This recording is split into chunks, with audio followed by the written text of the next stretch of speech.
Many of you know Dr. Hammond from his work and presentations. I have his curriculum vitae and his list of selected topics and talks that he's given spans about 5 pages. It's a heavy-duty vitae. You may be familiar with him also from his recently published Hypnotic Metaphors book, a big red oversized book published by Norton 2 years ago, which has the title of Big Red.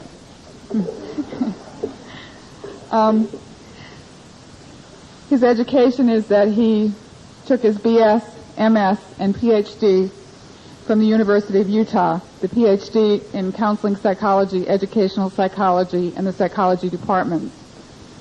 He is a diplomate in clinical hypnosis of the American Board of Psychological Hypnosis, a diplomate in sex therapy, the American Board of Sexology, a clinical supervisor and board examiner, American Board of Sexology, a diplomate in marital and sex therapy, the American Board of Family Psychology, a licensed psychologist in the state of Utah, and a licensed marital and family therapist. So you can tell this man has a lot of experience and a lot of varied experience. He currently serves as Research Associate Professor, Physical Medicine and Rehabilitation, University of Utah School of Medicine. He is the director and founder, Sex and Marital Therapy Clinic at the University of Utah. He has a private practice as a psychologist. He is an adjunct associate professor at the Educational Psychology Department at the University of Utah. In terms of his writing experience, he's the abstracts editor for the American Journal of Clinical Hypnosis, a position he's held from 1986 to the present. He is the advisory editor and founding member of the editorial board of the Ericksonian Monographs. He is a referee of the American Journal of Clinical Hypnosis and the Journal of Abnormal Psychology, and a reviewer and consultant to the National Center for Alcohol Education. He has received numerous professional honors, among them the Presidential Award of Merit of the American Society of Clinical Hypnosis in 1989, and the Irving Sector Award of the American Society of Clinical Hypnosis in 1990. In terms of some of his community activities, of special interest to this conference is he's a member of the Governor's Task Force on Ritual Abuse, Commission for Women and Families in the state of Utah.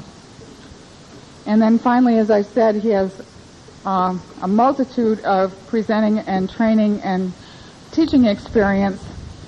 In addition to that, he is currently the president of the American Society of Clinical Hypnosis and a fellow of that organization. And as I get to his publications, he's published several books. Except I can't find them. Among them, the Handbook of Hypnotic Suggestions and Metaphors, published in 1990, W.W. Norton, Learning Clinical Hypnosis and Educational Resources Compendium in 1988, and currently has a book in preparation and under contract to W.W. Norton, Integrative Hypnotherapy, A Comprehensive Approach.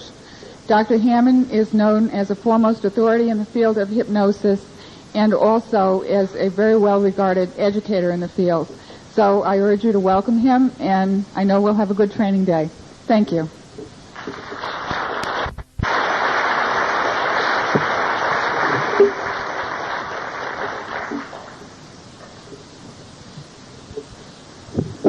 We've got a lot to cover today, and let me give you a rough approximate outline of the things that I'd like us to get into.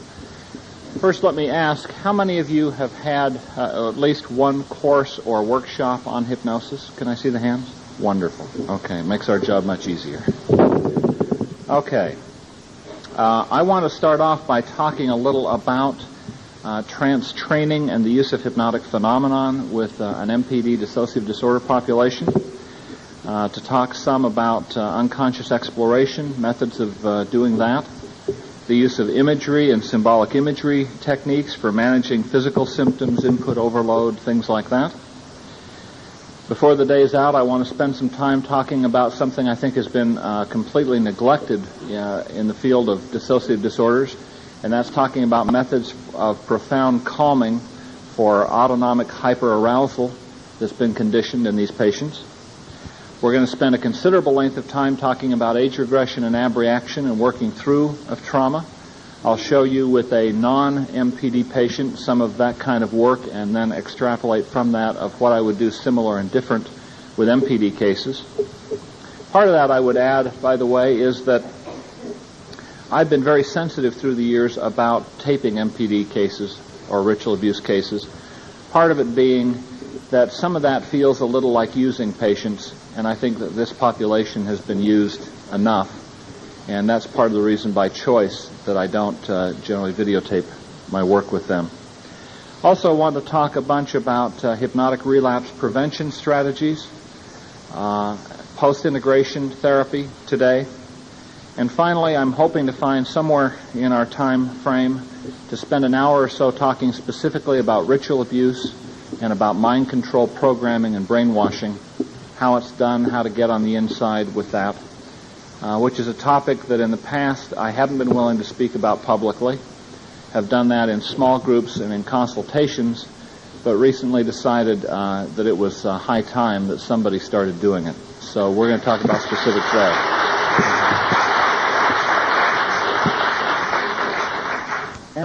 Let me suggest now, we've got still a lot to cover. I would like to request that we take a 20-minute break. At least what I'll tell you is we're supposed to have a 30-minute break. In 20 minutes, I'm going to start talking about ritual abuse mind control programming. For those of you who'd like a longer break, please feel free. For those of you who want other information, I'll see you in 20 minutes.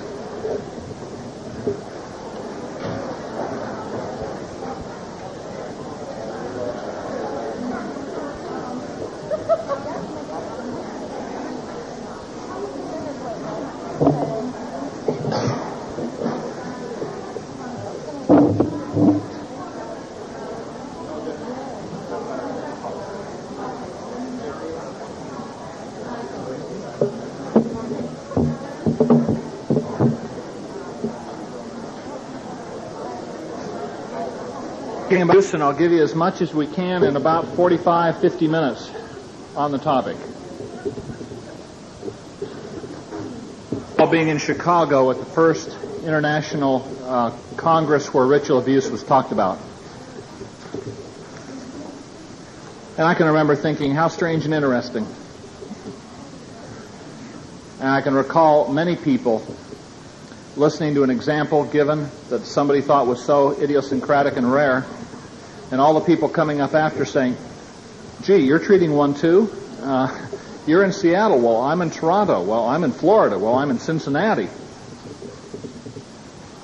I didn't know what to think at that point. It wasn't too long after that, and I found my first ritual abuse patient in somebody I was already treating, and we hadn't gotten that deep yet.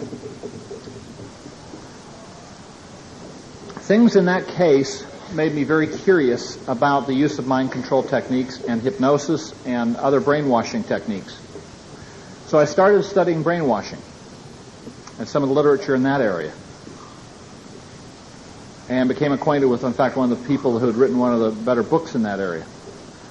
And then I decided to do a survey. And from some of the ISS MPD folks, I picked out about 12 therapists that I thought were seeing more of that than probably anyone else around. And I started surveying them. And the interview protocol that I had got the same reaction almost without exception. The therapist said, you're asking questions I don't know the answer to. You're asking more specific questions than I've ever asked my patient. Many of those same therapists said, let me ask these questions and I'll get back to you with the answer. Many of them not only got back with answers, but said, you've got to talk to this patient, or these two patients. And I ended up doing hundreds of dollars worth of telephone interviewing. What I came out of that with was a grasp of a variety of brainwashing methods being used all over the country. And I started to hear some similarities. And whereas I hadn't known to begin with how widespread things were, I was now getting a feel that there were a lot of people reporting some similar things, and that there must be some degree of communication here. Then approximately 2.5 years ago, I had some material drop in my lap. My source was saying a lot of things that I knew were accurate about some of the brainwashing, but was telling me new material I had no idea about. At this point, I took and decided to check it out in 3 ritual abuse patients I was seeing at the time. 2 of the 3 had what they were describing in careful inquiry without leading or contaminating. And the fascinating thing was that as I did a telephone consult with a therapist that I'd been consulting for quite a number of months on an MPD case in another state, I told her to inquire about certain things. And she said, well, what are those things? And I said, I'm not going to tell you because I don't want there to be any possibility of contamination. Just come back to me and tell me what the patient says. She called me back 2 hours later, said, I just had a double session with this patient. And there was a part of them that said, we're so excited. If you know about this stuff, you know how the cult programmers get on the inside, and our therapy is going to go so much faster. Many other patients since have had a reaction of wanting to pee their pants out of anxiety and fear rather than thinking it was a wonderful thing. But the interesting thing was that she then asked, what are these things? They were word perfect, same answers that my source had given me and my own patients. 2 out of my 3 patients had given me. I've since repeated that in many parts of the country. I've consulted in 11 states and 1 foreign country, in some cases over the telephone, in some cases in person, in some cases giving the therapist information ahead of time and saying, be very careful how you phrase this. Phrase it in these ways so you don't contaminate. In other cases, not even giving the therapist information ahead of time so they couldn't. And when you start to find the same highly esoteric information in different states and different countries, from Florida to California, you start to get an idea that there's something going on that is very large, very well coordinated, with a great deal of communication and systematicness to what's happening. So I have gone from someone kind of neutral and not knowing what to think about it all to someone who clearly believes ritual abuse is real, and that the people who say it isn't are either naive, like people who didn't want to believe the Holocaust, or they're dirty. Now, for a long time, I would tell a select group of therapists that I knew and trusted information and say, spread it out, don't spread my name, don't say where it came from, but here's some information, share it with other therapists if you find us on target, and I'd appreciate your feedback.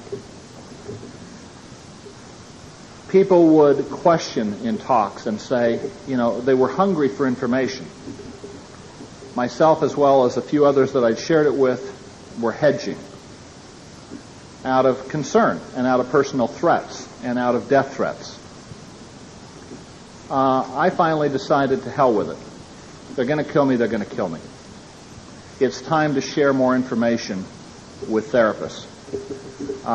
And part of that comes because we proceeded so cautiously and slowly, checking things in many different locations and finding the same thing. So I'm going to give you the way in with ritual abuse programming. I certainly can't tell you everything you want to know in 45 or 50 minutes, but I'm going to give you the essentials to get inside and start working at a new level. I don't know what proportion, honestly, of patients have this. I would guess that maybe somewhere around at least 50%, maybe as high as 3/4. I would guess maybe 2/3 of your ritual abuse patients may have this. What do I think the distinguishing characteristic is?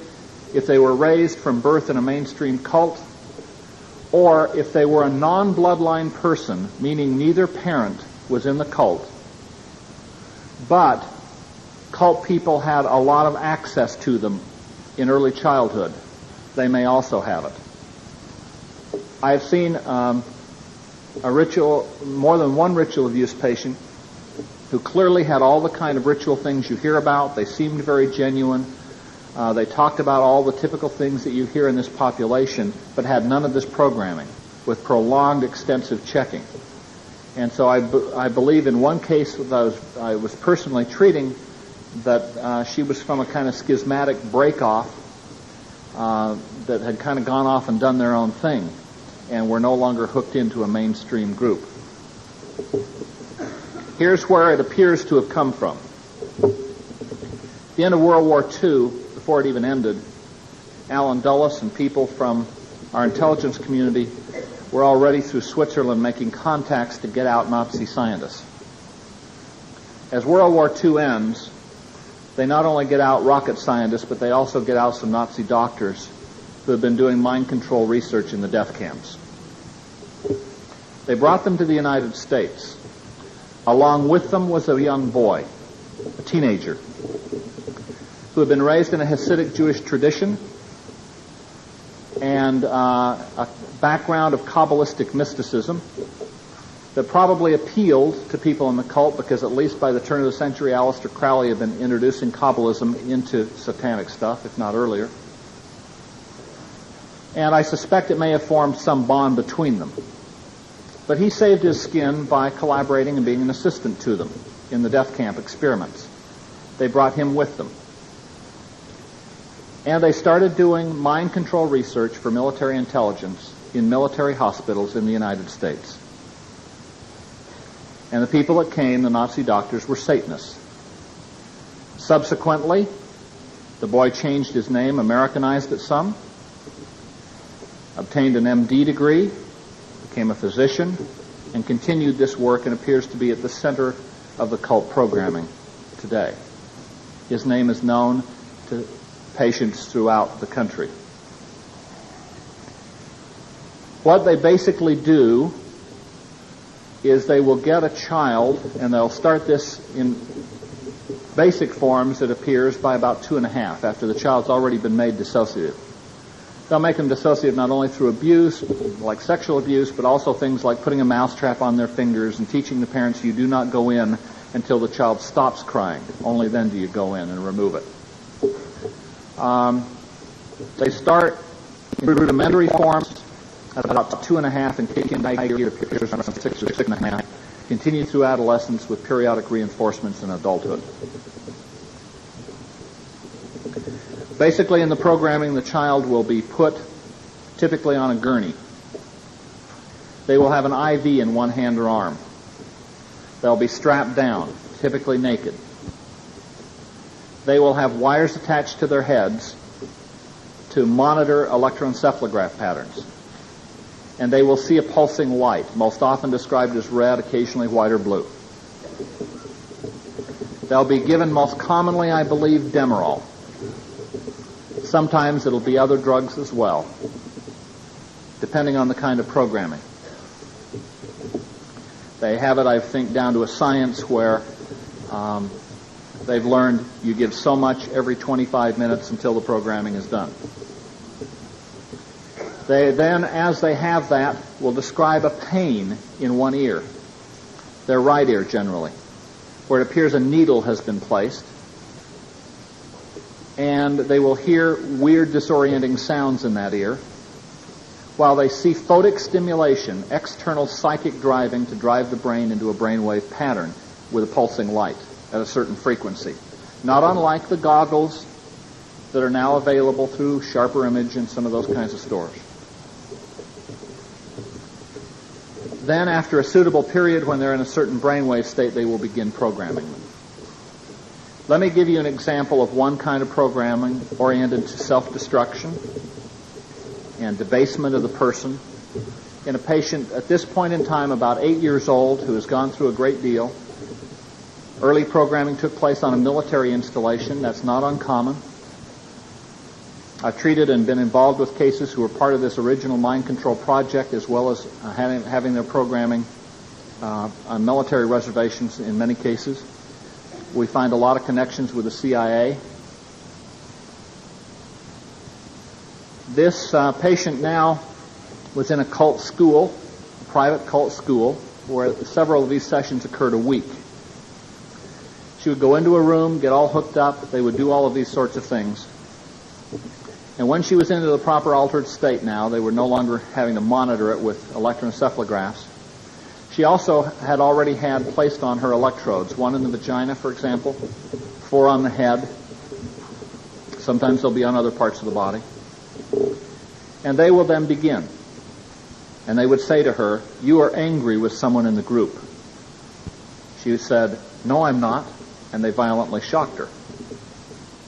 And they would say the same thing until she complied and didn't make any negative response. Then they would continue.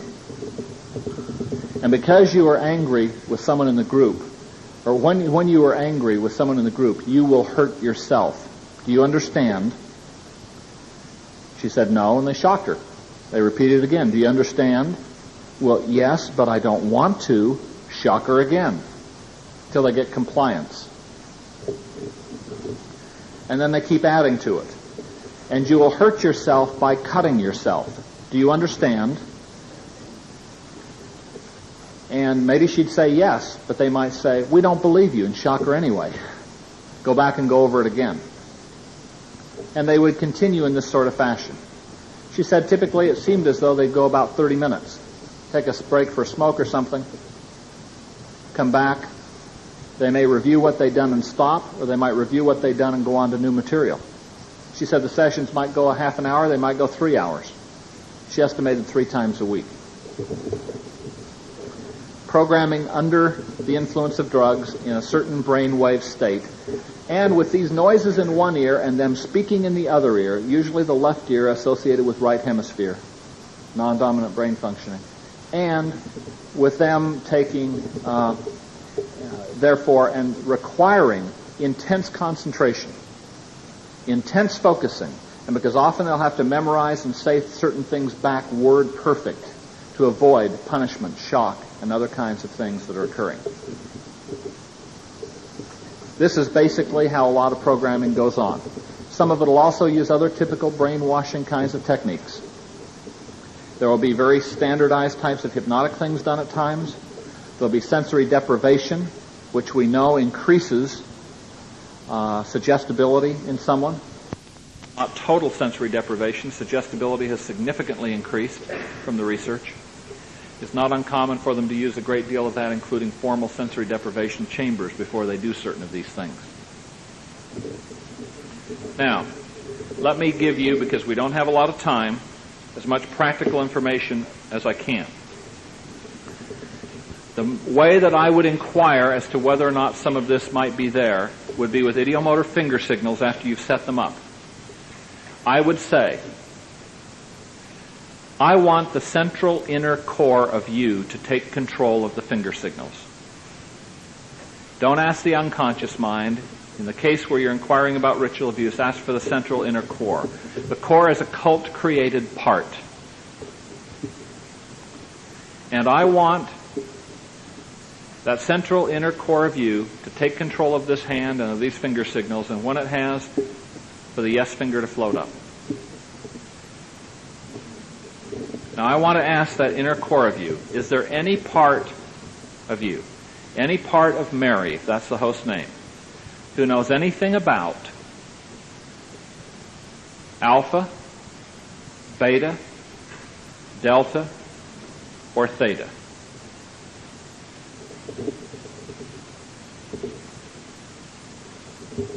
If you get a yes, it should raise a red flag that you might have someone with formal, intensive brainwashing and programming in place. I would then ask and say, I want a part inside who knows something about alpha, beta, delta, and theta to come up to a level where you can speak to me, and when you're here, say, I'm here. I would not ask if a part was willing to. No one's going to particularly want to talk about this. I would just say, I want you to, some part who can tell me about this to come out. Without leading them, ask them what these things are. I've had consults where I've come in and sometimes I've gotten a yes to these. But as I've done exploration, it appeared to be some kind of compliance response or somebody wanting, in 2 or 3 cases, to appear maybe that they were ritual abuse or something, and maybe they were in some way. But with careful inquiry and looking, it was obvious that they did not have what we were looking for. Let me tell you what these are. Let's suppose that this whole front row here are multiples. and that she has an alter named Helen, she has one named Mary, she has one named Gertrude, has one named Elizabeth, and she has one named Monica. Every one of those altars may have put on it a program, perhaps designated Alpha 009. A cult person could say Alpha 009 or make some kind of hand gesture to indicate this and get the same part out in any one of them, even though they had different names that they may be known by to you. Alpha appear to represent general programmings, the first kinds of things put in. Beta appear to be sexual programs. For example, how to perform oral sex in a certain way, how to perform sex in rituals, having to do with producing child pornography, directing child pornography, prostitution. Delta are killers, trained in how to kill in ceremonies. There will also be some self-harm stuff mixed in with that. Assassination and killing. Theta are called psychic killers. You know, I had never in my life heard those two terms paired together. I'd never heard the word psychic killers put together. But when you have people in different states, including therapists inquiring and asking, what is theta? And patients say to them, psychic killers, it tends to make one a believer that certain things are very systematic and very widespread. This comes from their belief in psychic sorts of abilities and powers, including their ability to psychically communicate with Mother, including their ability to psychically cause somebody to develop a brain aneurysm and die.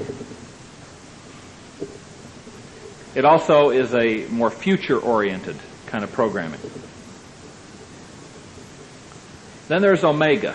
I usually don't include that word when I say my first questions about, is there any part inside that knows anything about Alpha, Beta, Delta, Theta, because Omega will shake them up even more.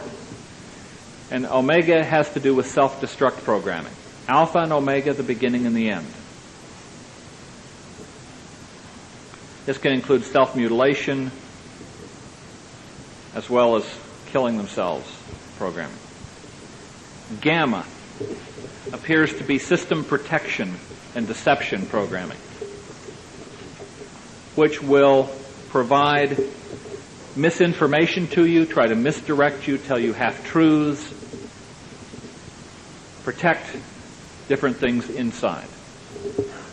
There can also be other Greek letters.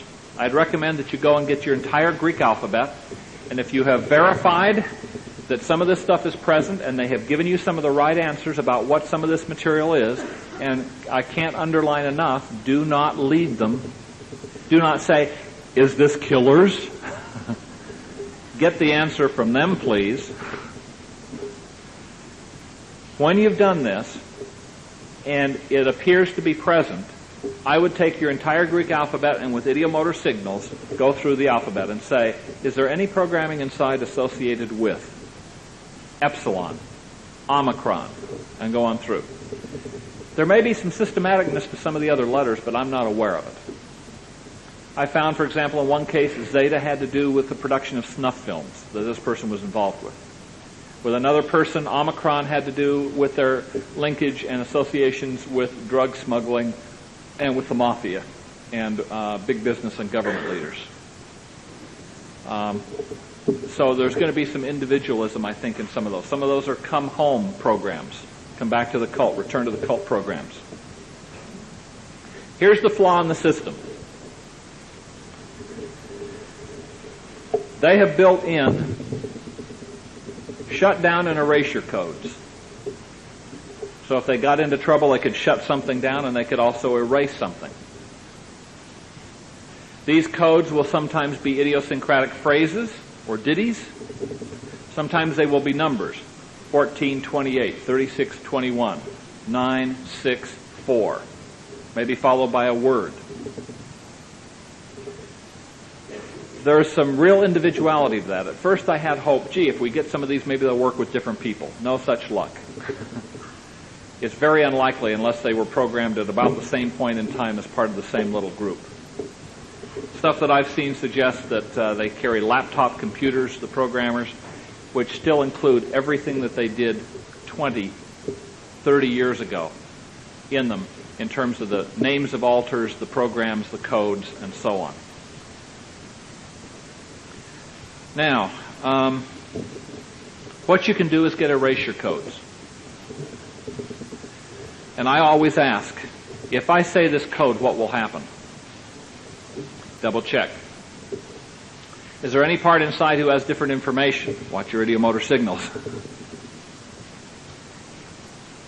What I found that you can do is you can erase programs by giving the appropriate codes. But then you must abreact the feelings. So if you erase omega, which is often where I've started because it's the most high-risk area, afterwards I will get all the omega, what were formerly omega alters, together so that we will abreact and give back to the host the memories associated with all the programming that was done with omega and anything any omega part ever had to do in a fractionated abreaction. They use the metaphor, and it is their metaphor, of robots. And that it is like a robot shell comes down over the child alter to make them act in a robotic fashion. Once in a while, internally, you'll confront robots. What I found from earlier work, and so I speed the process up now because I confirmed it enough times, is that if you can say to the core, I want you to look, there's this robot blocking the way in some way, blocking progress. Go around and look at the back of the head and tell me what you notice on the back of the head or the neck. I used to ask it very non-leading like that. And what was commonly said to me was that there were wires or a switch. And so I'll tell them, pull the wires or flip the switch and it will immobilize the robot. And give me a yes signal when you've done it. Pretty soon you get a yes signal. Great. Now that the robot is immobilized, I want you to open the robot and look inside and tell me what you see. There's generally one or several children. I have them remove the children, and I do a little hypnotic magic and ask the core to vaporize, to use a laser and vaporize the robot so nothing is left. They're usually quite amazed that this works, as have been a number of therapists. Now, there are many different layers of this stuff is the problem. And let me come over to the overhead and give some ideas about this.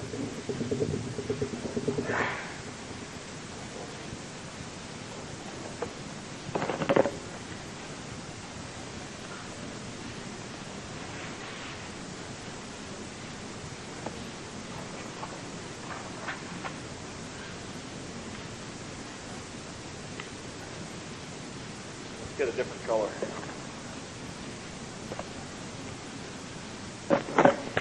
Okay. What we have up here are innumerable alters.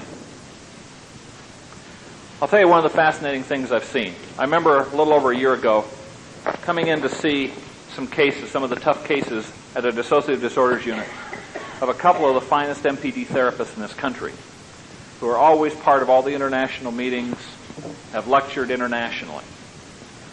And as we work together, let's get that into focus here. As we worked together, and I looked at some of their patients, they were amazed at certain things because they had not been aware of this before. And as we worked with some of the patients and confirmed it there, I remember one woman who'd been inpatient for 3 years, still was inpatient. Another who had 1 intensive year of inpatient work with all the finest MPD therapy you can imagine. Abreactions, integrations, facilitating cooperation, art therapy, on and on and on. Journaling. Intensively for 1 inpatient year, followed by an intensive year of outpatient therapy, 2-3 hours a week. In both patients, we found out that all of this great work had done nothing but deal with the alters up here and had not touched the mind control programming. And in fact, it was not only intact, but we found that the one who was outpatient, was having her therapy monitored every session by her mother out of state over the telephone. And that she still had intact suggestions that had been given to her at a certain future time to kill her therapist. Now, one of the things that I would very carefully check is I would suggest that you ask the core, not just the unconscious mind. Ask the core, is there any part inside that continues to have contact with people associated with the cult? Is there any part inside who goes to cult rituals or meetings? Is there a recording device inside of Mary, if that's the host name? A recording device inside so that someone can find out the things that have been said in sessions.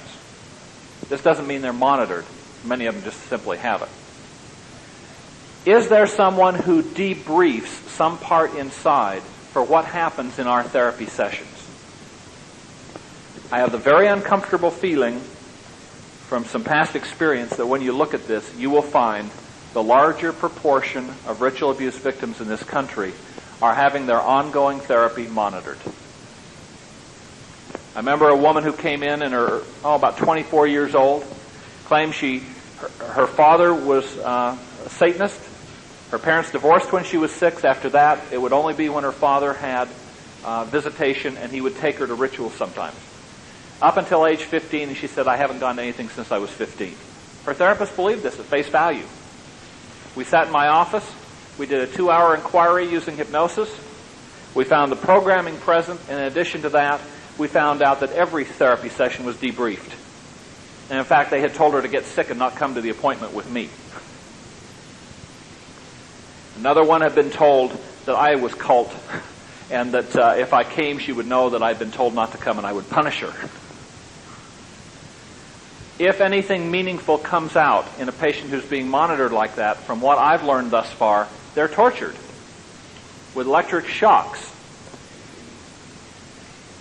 My belief is, if they're in that situation, you can't do meaningful therapy other than being supportive and caring and letting them know you care a lot and you'll be there to support them.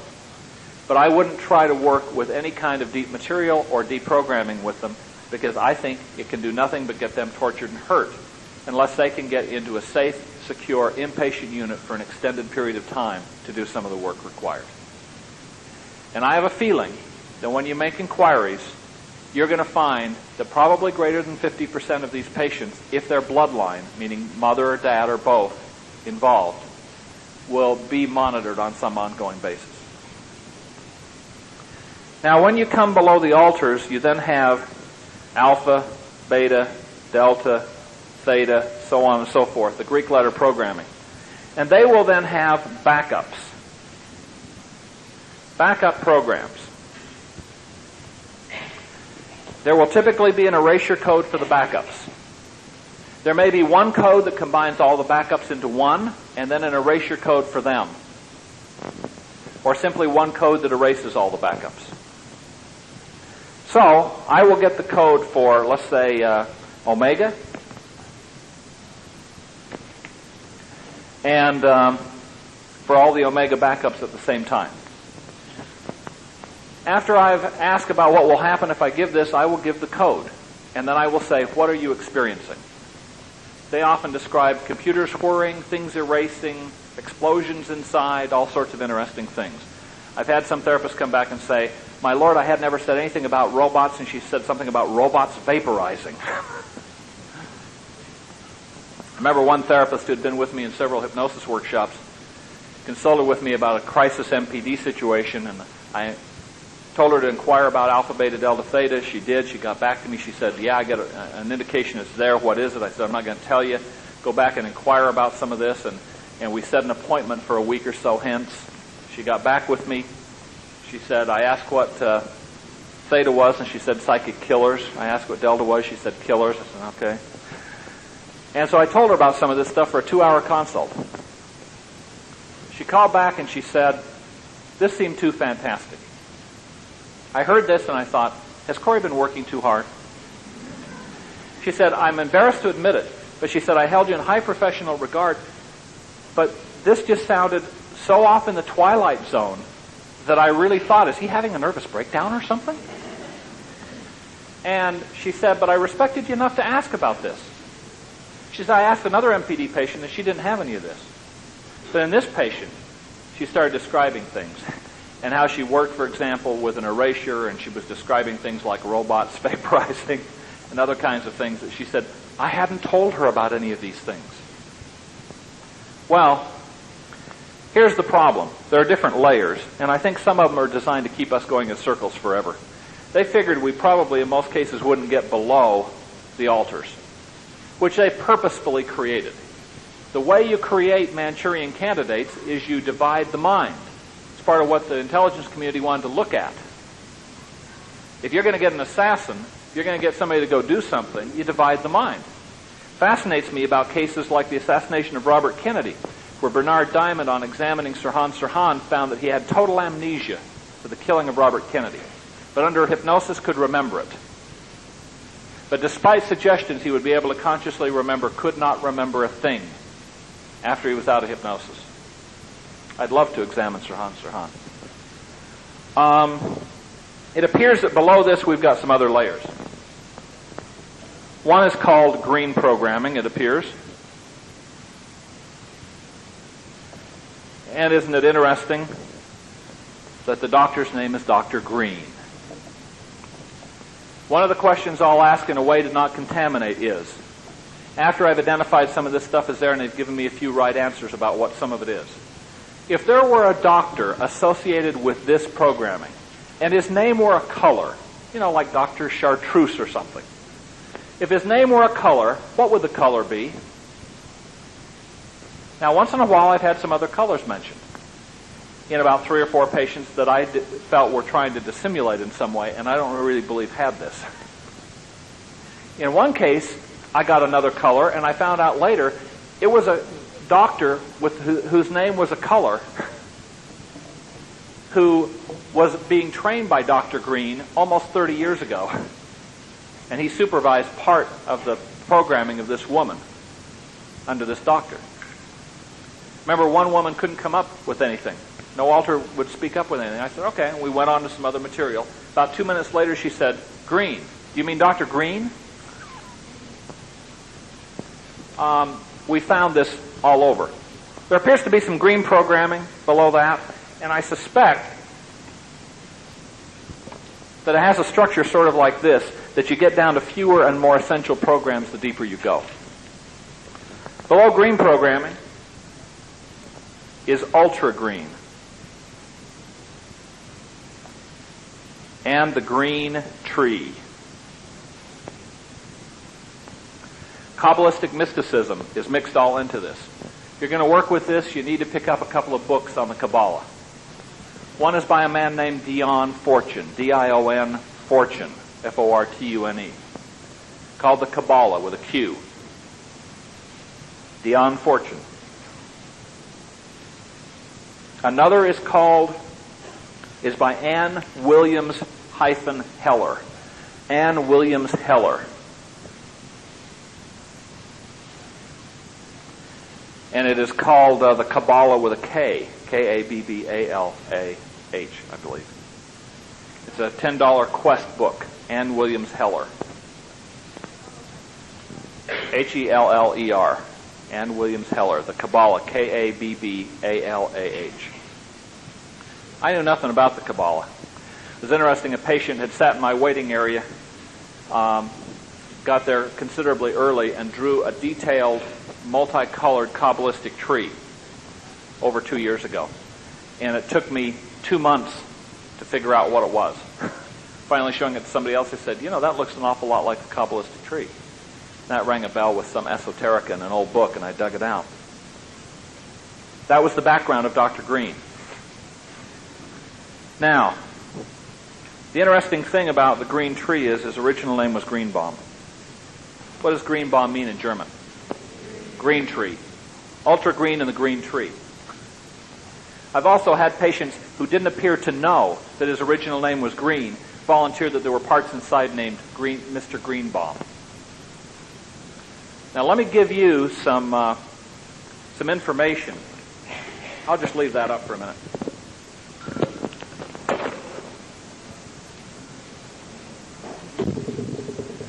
Let me give you some information about parts inside that may be helpful to you. You're going to inquire about these things. Because my experience is, one part will give you some information and either run dry or get defensive or scared and stop. And so you punt and you make an end run and you come around the other direction, you find another part. I'll tell you several parts to ask for and ask if there's a part by this name. And by the way, when I'm screening patients and fiddling around with this, I throw in a bunch of spurious ones and ask, is there a part inside by this name and by that name? As a check on whether or not it appears genuine.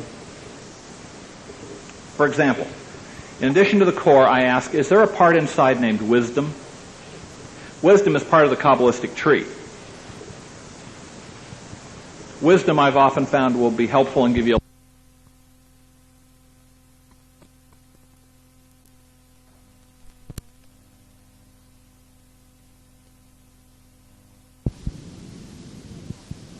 Is there a part inside named Diana?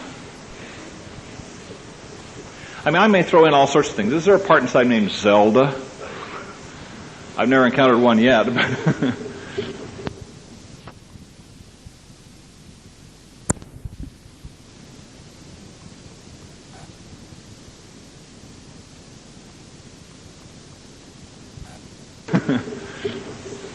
Just to see what kind of answers we get. I try and do this carefully. Diana is a part that in the Kabbalistic system is associated with a part called the foundation. You can be fascinated to know that, remember the Process Church? Roman Polanski's wife, Sharon Tate, was killed by the Manson family who were associated with the Process Church. And a lot of prominent people in Hollywood were associated. And then they went underground, the books say, in about 78 and vanished. Well, they're alive and well in southern Utah. We have a thick file in the Utah Department of Public Safety documenting that they moved to southern Utah. North of Kanab, bought a movie ranch in the desert, renovated it, expanded it, built a bunch of buildings there, carefully monitored so that very few people go out of there and no one can get in, and changed their name. And a key word in their name is foundation. The foundation, and there's some other words. And foundation is part of the tree. So you can ask, is there something inside known as the foundation? I might ask other things to throw people off. Is there something known as the sub-basement? Well, maybe they'll conceive of something. Is there something known as the walls? There are a variety of questions you can come up with to sort of screen some things. I've also found that there will often be a part called Black Master, a part called Master Programmer, and that there will be computer operators inside. How many of you have come on to computer things in patients? There will typically be computer operators. Computer operator black, computer operator green, computer operator purple. Sometimes they'll have numbers instead. Sometimes they'll be called systems information directors. And you can find out the head one of those. They'll often be a source of some information for you. I will ask inside, is there a part inside named Dr. Green? You'll find that there are, if they have this kind of programming, in my experience. And usually with a little work and reframing, you can turn them and help them to realize that they were really a child part who's playing a role and they had no choice then, but they do now. And that they played their role very, very well, but that they don't have to continue to play it with you because they're safe here. And that in fact, if the cult simply found out that you'd talked to me and that you had shared information with me, you tell me, what would they do to you? To emphasize that the only way out is through, and that they need to cooperate and share information and help me, and that I'll help them. So all of these parts can give you various information. Now they have tried to protect this very carefully. Let me give you an example with ultra green. I've discovered this By the way, I used to think this programming was only in bloodline people. I've discovered it in bloodline people, but it's a bit different. They don't want it to be just the same. And I don't think you'll find deep things like ultra green and probably not even green programming at this deep or with non-bloodline people. But let me tell you something that I discovered first in a non-bloodline and then in a bloodline. We were going along, and a patient was close to getting well, approaching final integration in a non-bloodline, and she suddenly started hallucinating. And her fingers were becoming hammers and other things like that. And so I used an affect bridge and we went back. And we found that what happened was that they gave suggestions that if she ever got well, got to a certain point, she would go crazy. And the way they did this was they strapped her down and they gave her LSD when she was 8 years old. And then when she began hallucinating, they inquired about the nature of the hallucinations so they could utilize them in good Ericksonian fashion and build on them. And then combine the drug effect with powerful suggestions. If you ever get to this point, you will go crazy. If you ever get fully integrated and get well, you will go crazy like this and will be locked up in an institution for the rest of your life. And they gave those suggestions vigorously and repetitively. Finally, they introduced other suggestions that rather than have this happen, it would be easier to just kill yourself. In a bloodline patient then, as I began inquiring about deep material, the patient started to experience similar symptoms. We went back and we found that identical things were done to her. And this was called the Greenbaum, B-O-M-B. Lots of interesting internal consistencies, like that play on words with Dr. Greenbaum, his original name. Now, in this case, it was done to her at age 9 for the first time. And then, only hers was different. Hers was a suggestion for amnesia. If you ever remember anything about ultra green and the green tree, you will go crazy. You will become a vegetable and be locked up forever. And then finally the suggestions added, and it'll be easier to just kill yourself than have that happen to you. If you even remember it. At age 12 then, 3 years later, they used what sounds like an Amytal interview to try to breach the amnesia and find out if they could. They couldn't. So then they gave her, strapped her down again, took and gave her something to kind of paralyze her body, gave her LSD, an even bigger dose, and reinforced all the suggestions. Did a similar thing at the age of 16. So these are some of the kind of booby traps you'll run into. There are a number of cases where they've combined powerful drug effects like this with a suggestion to keep us from discovering some of this deeper level stuff. What's the bottom? Your guess is as good as mine. But I can tell you that I've had a lot of therapists who were stymied with these cases. They were going nowhere. In fact, someone here that I told some basic information about this to in Ohio a couple of months ago said it opened all sorts of things up in a patient who'd been going nowhere. And that's an often common thing.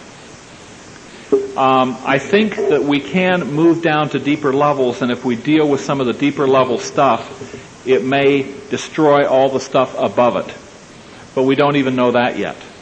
And some of the patients I'm working with, we have pretty much dealt with a lot of the top level stuff, and I'll tell you how we've done some of that. We'll take and erase one system like omega.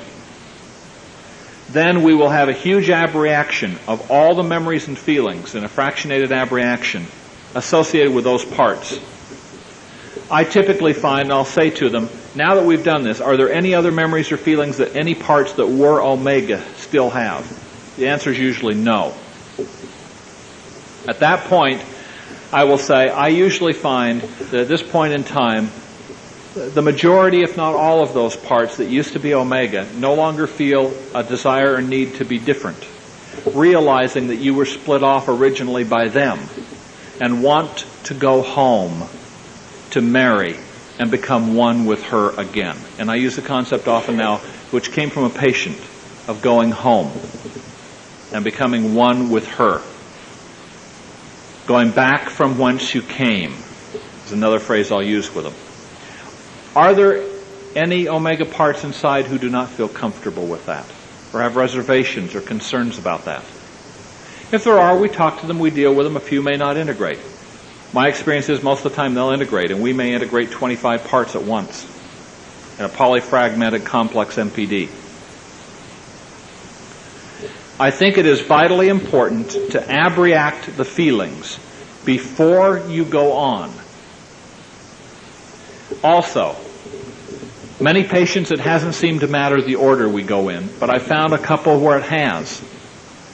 If it doesn't seem to matter, I'll typically go omega, then delta because they have more violence potential, then gamma to get rid of the self-deception stuff.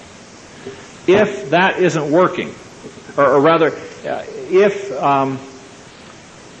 what I will do before I just assume anything and do that is once we've done omega and showed them that success can occur and something can happen and they feel a relief after, I will say to them, I want to ask the core through the fingers, is there a specific order in which programs must be erased? Now, maybe it doesn't matter, but is there a specific order in which they must be erased? Most of the time I found no. There are cases where we found yes. I recommend doing 1 or 2 or 3 of those because they'll produce relief and a sense of optimism in the patient. But then I would recommend starting to probe for the deeper level things and getting their input and recommendations about the order in which we go. Question? What has been the typical age and the typical gender of this type of person? I know of this being found in men and women. Most of the patients I know MPD ritual abuse who are being treated are women, however.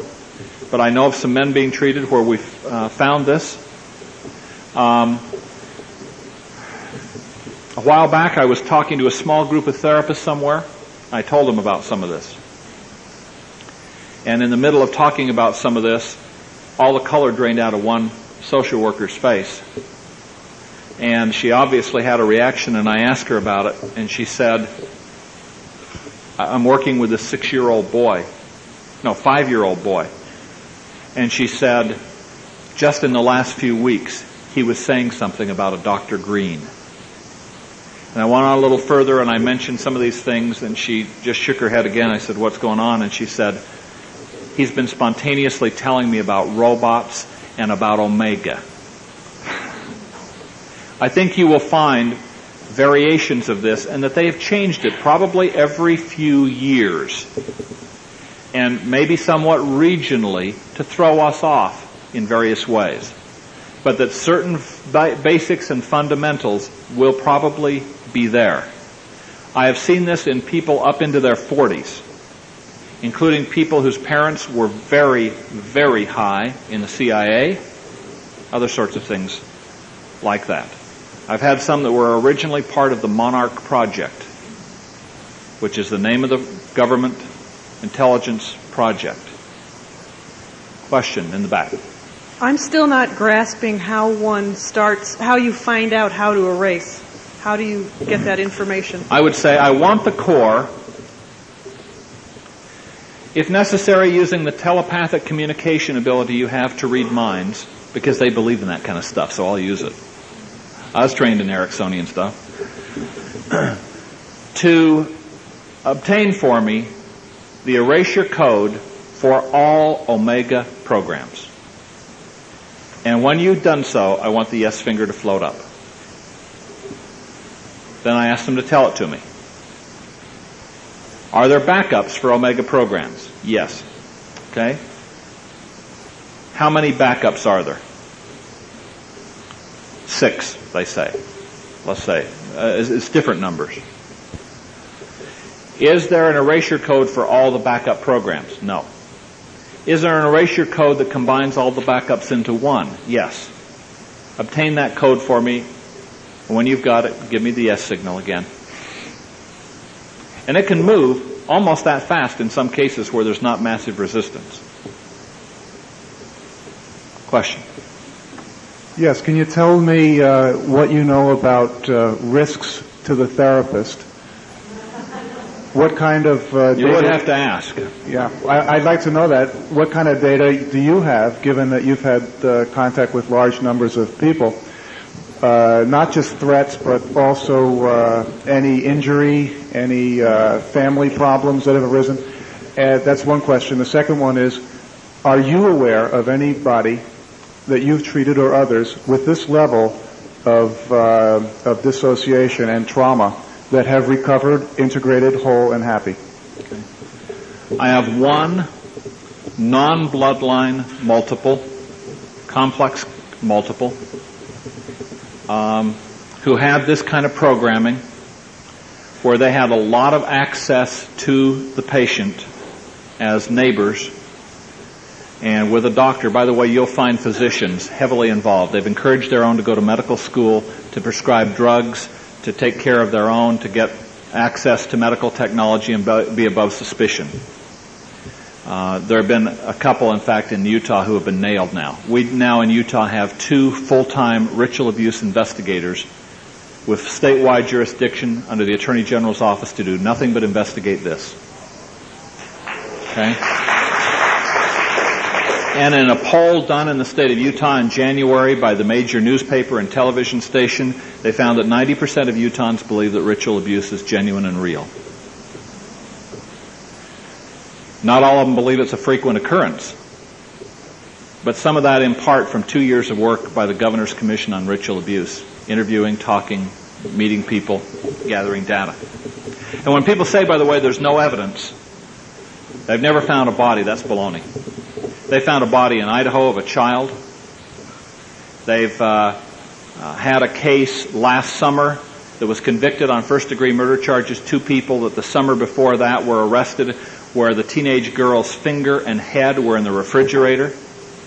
They were convicted of first-degree murder in Detroit. There have been cases and bodies. Back to risk. I know of no therapist who's been harmed. Proceed. Inform us that there will come a future time where we could be at risk of being assassinated by parts of patients who have been programmed to kill at a certain time anyone that they hold and any member of their own family who's not active. If that would come about is speculative. Who knows for sure? Maybe. So I don't think it's entirely without risk. Question in the back. It seems to me that... I can't quite hear you. Oh, I'm sorry. I'm not used to talking to your microphone. It seems to me that there seems to be some similarity between these kinds of programming and those people who claim that they've been abducted by spaceships and have had themselves physically probed and reprogrammed and all of that sort of thing. And since Cape Canaveral is across the Florida peninsula from me, and I don't think that they've reported any spaceships lately. I was just wondering, is there any sort of relationship between them? I'll share my speculation that comes from others, really. I have not dealt with any of those people. However, I know a therapist that I know and trust and respect and who I've informed about all this a couple of years ago and found in a lot of patients and so on, who is firmly of the belief that those people are in fact ritual abuse victims who have been programmed with that sort of thing to destroy all their credibility. Because somebody's come in reporting abduction by a flying saucer, who's going to believe them about anything else in the future? And also is the kind of thing that can be pointed to and said, this is as ridiculous as that. All I know is that I recently had a telephone consult with a therapist where I had been instructing her about some of this kind of stuff. And when we were consulting at one point in a 5th or 6th interview, she said, by the way, do you know anything about this topic? And I said, well, not really, and shared with them what I've shared with you. I said, if it were me dealing with this guy that she'd been seeing for a couple of months, I said I would ask inside for the core to take control of finger signals and inquire about alpha, beta, delta, theta. She proceeded to do all that, got back to me a week later and said, boy, were you on target. There's a part inside named Dr. Green.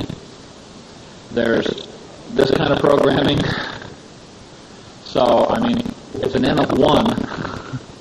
I don't know if anybody else has found anything associated with that or not. Yes? What's the difference between this kind of program and cult-type abuse and satanic abuse, and the kind of cults with the candles and the kind of This type of programming will be done in the cults with candles and all of the rest. My impression is this is simply done in people where they have great access to them, or their bloodline and their parents are in it, where they can be raised in it from an early age. If they are bloodline, they are the chosen generation. If not, they are expendable, and they are expected to die and not get well. And there will be booby traps in your way if they're non-bloodline people, that when they get well, they will kill themselves. And I'll tell you just a little about that. But my belief is that some people that have ritual abuse and don't have this have been ritually abused, but they may be part of a non-mainstream group. The Satanism comes in the overall philosophy overriding all of this. People say, what's the purpose of it? My best guess is that the purpose of it is that they want an army of Manchurian candidates. Tens of thousands of mental robots who will do prostitution, do child pornography, smuggle drugs, engage in international arms smuggling, do snuff films, all sorts of very lucrative things, and do their bidding. And eventually, the megalomaniacs at the top believe, create a satanic order that will rule the world. One last question, then I'll give you a couple more details, and we need to shift gears. You have suggested or implied that at some point, at a high level of the U.S. government, there was support for this kind of thing. I know we're short of time, but can you just say a few words about the kind of documentation that may exist for that suggestion? There isn't great documentation of it. It comes from victims who are imperiled witnesses. The interesting thing is how many people have described the same scenario, and how many people that we have worked with who have had relatives in NASA, in the CIA, and in the military, including very high-ups in the military. I can tell you that a friend and colleague of mine who has probably the equivalent of half the table space on that far side of the room filled with boxes with declassified documents from mind control research done in the past that has been able to be declassified over a couple of decade period. And it's read more government documents about mind control than anyone else, has a brief that has literally been sent in the past week and a half asking for all information to be declassified about the Monarch Project for us to try and find out more. Now, let me just mention something about some of the stuff that my experience is in several patients now that you may run into late in the process.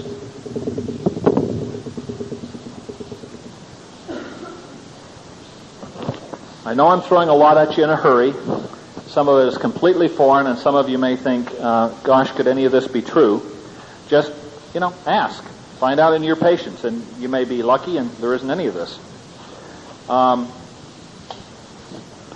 Somewhere at a deep level, you may run onto some things like this. Let me describe to you, I can find my pen, the system in one patient. One patient I had treated for quite a while, a non-bloodline person, and we had done what appeared to be successful work and reached final integration. And she came back to me early last year and said she was symptomatic with some things. I started inquiring. I found a part there we'd integrated. The part basically said there was other stuff that I couldn't tell you about, and You integrated me, and so I had to split off. I'd done some inquiring about things like alpha beta as a routine part of it and found they were there. And I said to this part, why didn't you tell me about this stuff? And she said, well, we gave you some hints, but they went right over your head. I said, I'm sorry. Well, we knew that you didn't know enough to help us, but now we know that you can. And so stuff started coming out. It was interesting. She described the overall system, if I can remember it now, as being like this.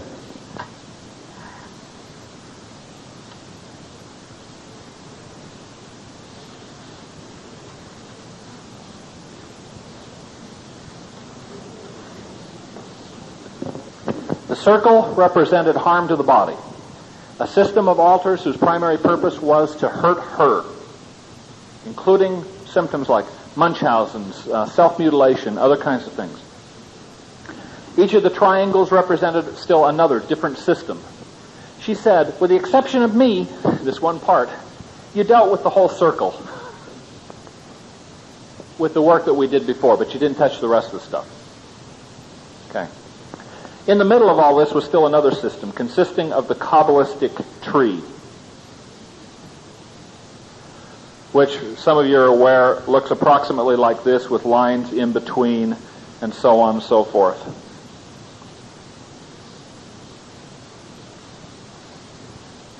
There's a rough approximation.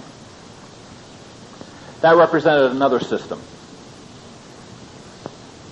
And then once we got past that, she implied that this entire thing was somehow encompassed by, what do you call it?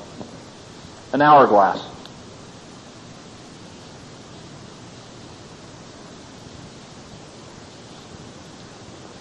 And I kept thinking we were at final integration.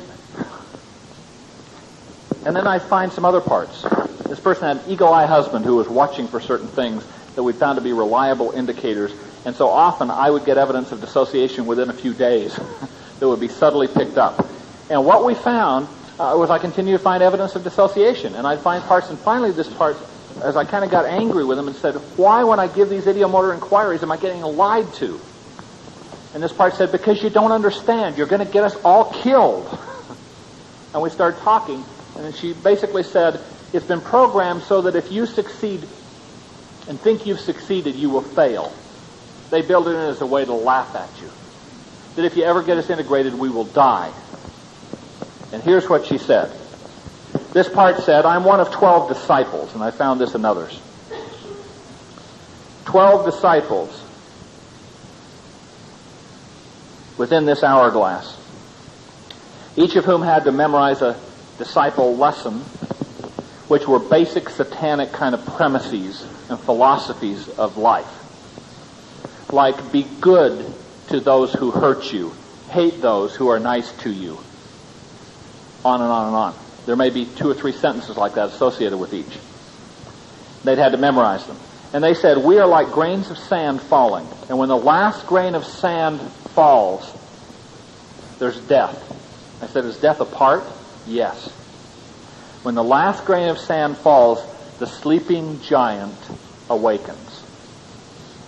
Sleeping giant was death, who was then to kill them on day 1 or day 6 after awakening, unless certain things were followed, and we did some of those. Well, we also found death had a sister as a backup, used with mirrors to create the sister part. We had to get past and deal with that too. And then we found, and by the way, death had certain things that they said had to be done for them to integrate. And I started to say, oh, come on. They lied to you before. And she said, wait a minute. This is what they said you'd say. They said that no doctor would ever believe that they had to go to these extremes to get us well, and that's why part of the reason they'd fail. So, well, tell me again. She said, I have to be dressed all in red. I have to have Demerol on board. I've taken Demerol. I have to, a code has to be given, and it has to be in a room that's totally dark. And it has to happen on day 1 or day 6, after this part's been awakened. I said, what do I got to lose? As a psychiatrist, give her a little Demerol. We used the code. My office didn't have any windows anyway. It was pretty easy. Oh, and there had to be three or four, I think, candles lit. Well, fine. So we did it, and everything went well.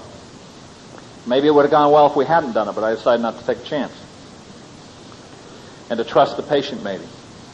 Well, so we go on, and then we find another part. There's death and destruction.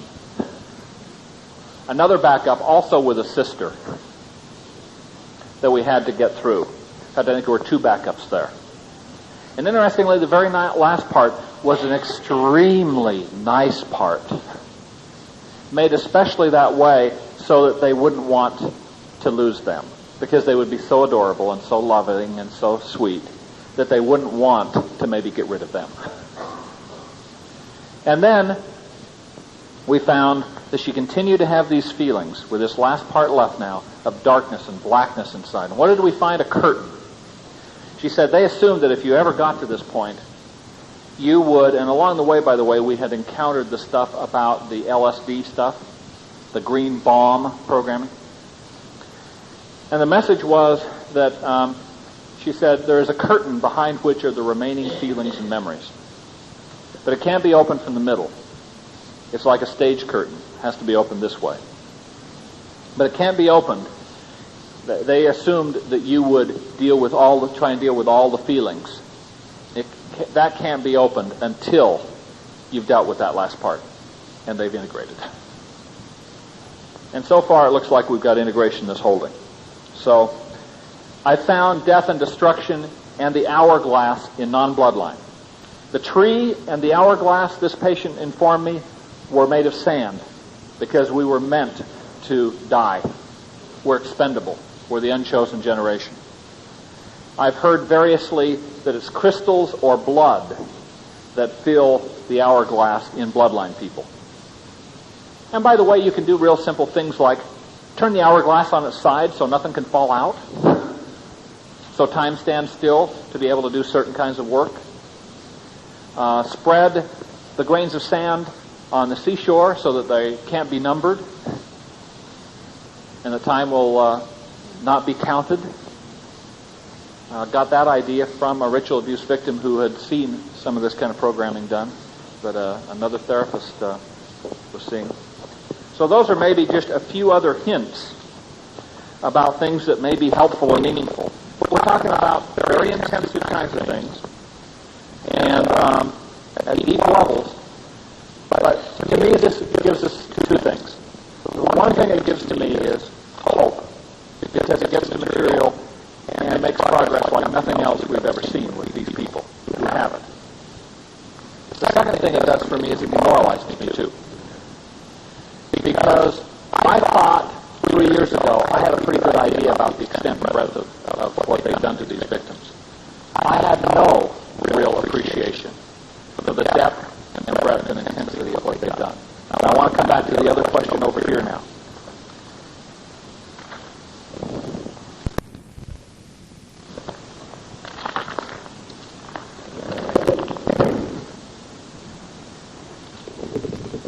The other question is how many of them can get well? We don't know. Most things in the mental health profession, we accept that 2/3 of patients are going to improve, maybe 70%. There's very little we can get everybody well. I think one of the sad things we have to face is that many of these patients will probably never be well. My personal belief is that if they are being messed with, their only hope of getting well is if they can somehow get out of contact. Now, I know patients who have gone to other states and simply had deep-level alters pick up the phone and call and say, this is our new address and phone number, so they can be picked up locally. I'm in an inpatient unit for an extended period of time. If they are in a cult from their area and they're still being monitored and messed with, my own personal opinion is we can't get them well and can't offer more than humanitarian caring and supportiveness. Lots of therapists do not like to hear that. That's my opinion. I believe that if somehow they're lucky enough to be wealthy enough, to have protection, to have somehow gotten away in some way, and we can work with them without being messed with, that they have a chance to reach some semblance of normality and livability with enough intensive work. My own personal belief is I don't think anybody with this kind of programming is well in this country yet. There are some who are well along the way. I've got a couple who are well along in their work and have done a tremendous amount, but they're clearly not well yet. Could you speculate on the relationship between this stuff and the fantasy games that have been proliferating, Dungeons and Dragons and that sort of thing? Well, there are a lot of things out there to cue people. You want to see a great movie, interesting movie to cue people? Go see Trancers 2. You can rent it in your video shop. Came out about last fall.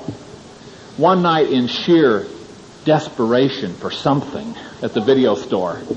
9 o'clock on Friday night, everything's gone. I rent a couple of movies, and one of them is that. Fascinating. They're talking about a green world order. Yes, Trancers 2. And who is the production company? Full Moon Productions. I couldn't see much queuing in Trancers 1, but who is the production company on Trancers 1? Alter Productions. There are lots of things around that are queuing. There's an interesting person in the late 60s who talked about the Illuminati. Have any of you ever heard of the Illuminati with regard to the cult? Had a patient bring that up with me just about exactly 2 years ago. And we've now had other stuff come out from other patients. It appears to be the name of the international world leadership. There appear to be Illuminati councils in several parts of the world, and one internationally. The name of the international leadership of the cult, supposedly. Is this true? Well, I don't know. It's interesting that we're getting some people where we're trying to work without queuing who are saying some very similar things. There's an old guy in Hollywood in the late 60s who talked about the infiltration of Hollywood by the Illuminati. And certainly what some patients have said is all of this spook stuff, horror stuff, the possession and everything else has been popularized in the last 20 years in Hollywood is in order to soften up the public so that when a satanic world order takes over, everyone will have been desensitized to so many of these things, plus to continually cue lots of people out there. Is that true? Well, I can't definitively tell you that it is. What I can say is I now believe that ritual abuse programming is widespread, is systematic, is very well organized, from highly esoteric information, which is published nowhere, has not been on any book or talk show, that we have found all around this country and in at least one foreign country. Let's take a couple of quick questions, and we need to get on to other material. Yes? Do you have any techniques for decreasing your level of uncertainty that a patient, you can't do it grammatically, but a patient is or is not being still tampered with, messed with, as you said? Just that I would ask several of the parts I've inquired about. Core, Diana, Wisdom, Master Programmer, several parts inside I would ask about these sorts of things. And I would keep asking it. As you do additional work and get a bit further, I would ask again to find out. In the back. I wonder if you've heard or you know of the Martin Luther bloodline. The what? Martin Luther bloodline? I know nothing about the Martin Luther bloodline. I'll give you one other quick tip. Ask them about an identification code. There's an identification code that people have. It will involve their birth date. It may involve places where they were programmed. And it will usually involve a number in there that will be their birth order, like 02 if they were second born. And it will usually involve a number that represents the number of generations in the cult if they are bloodlines. I've seen up to 12 now. 12 generations. I've seen a lot of the things you've been describing today in several patients. I wanted to ask you a question about the 7 systems. You mentioned something about systems here. Are there 7 systems? There have been that described in some patients, yes. The 7 systems. Could you say what that is, or a little about I don't think we know enough to know what it is. Honestly. I think it may have to do with 7 Kabbalistic trees. Have you ever had any evidence where any of these people have been tagged, and there have been anything on their body parts that might be related to this? Private parts in particular? Well, there's certainly people that have had tattoos, that have had a variety of other kinds of things, some of which have been, documented in cases. But I mean, to say, well, maybe they did that to themselves or had it done consciously. I mean, to really prove something, not that occurs to me right off the bat. Let me just take this one last question back, and we need to go on to other material because we're never going to get through it all. So let me just ask you to hold your question. Okay. Not a question, but I wanted to say, for myself personally and perhaps for others here as well, I wanted to thank you very sincerely for choosing this time to come forward. Welcome.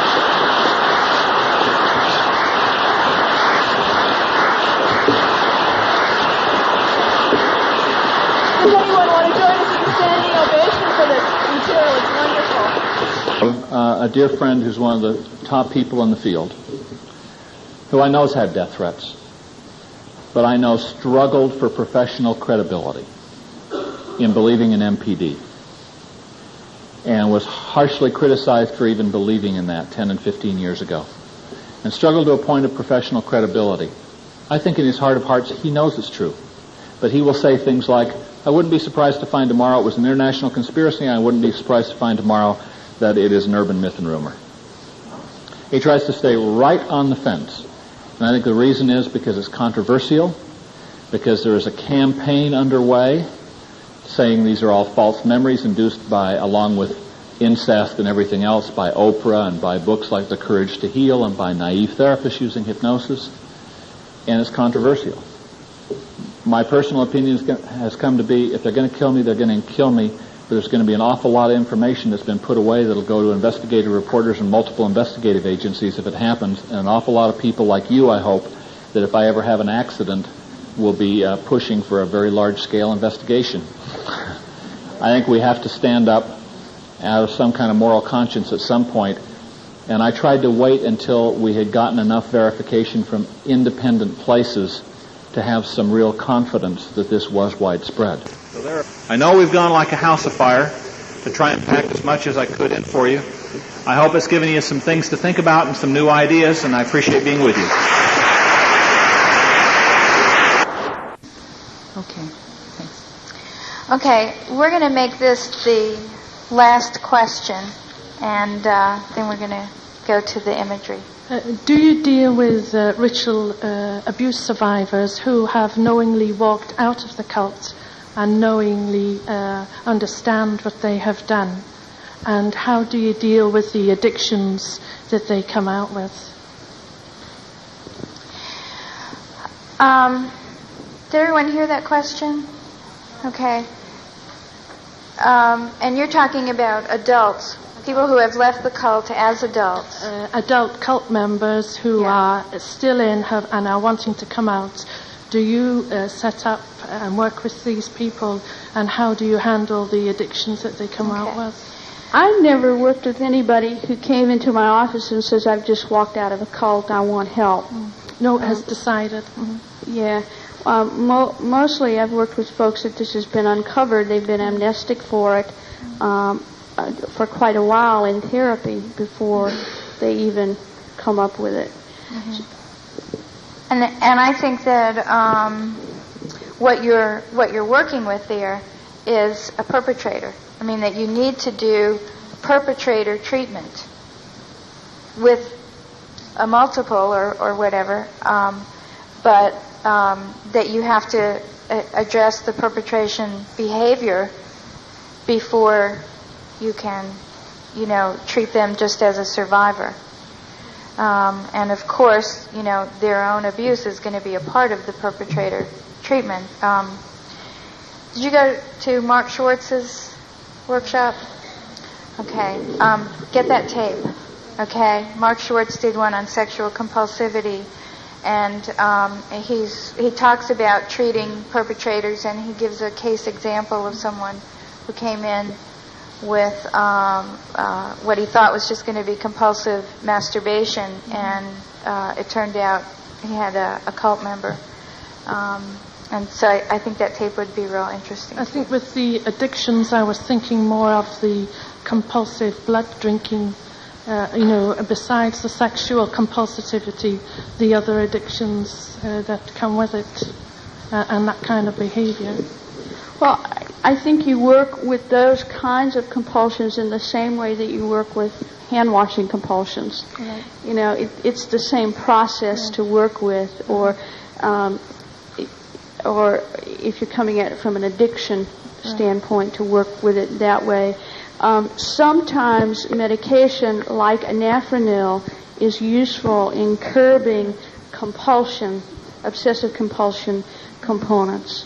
But other than that, you're going to do, excuse me? Try what? Naltrexone. There's been limited success with naltrexone, which is an opioid receptor blocker, so that they don't get the endorphin release with a behavior like cutting that gives them a high from doing it, that gives them the physiological reinforcement to do it again. Yeah. Let me just say, someone asked a question about working with addictions during the break, too. And the other thing I want to say about that is that you have to find out which alters have the addictions and work with those alters. And then you've also got to contract about the other parts not sabotaging the recovery, contracting around which parts need to go to AA meetings or NA meetings, whatever, and how other parts are going to help them get there. Who's going to be present when. That you really have to have a lot of contracting in place. Okay.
Many of you know Dr. Hammond from his work and presentations.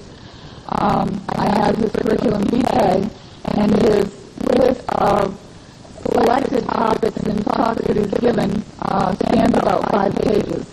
It's a heavy-duty vitae. You may be familiar with him also from his recently published